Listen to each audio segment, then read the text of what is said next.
Hari ni Fatin nak ajar cara bancuh Vivitos. Jom. Pertama sekali, masukkan satu Vivitos ni ke dalam shaker berisi 150 ml air kosong biasa atau air sejuk.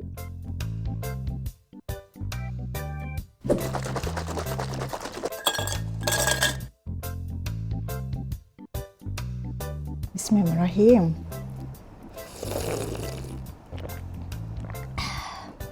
Sedap, rasa passion fruit. Sedap.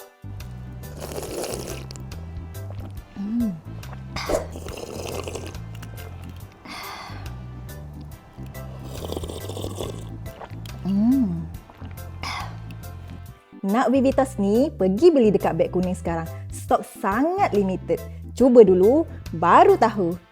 Cara nak beli, pergi je ke profile VistaFit, tekan di beg yang saya bulatkan dan korang boleh dapatkan semua produk VistaFit ni di TikTok Shop VistaFit sekarang.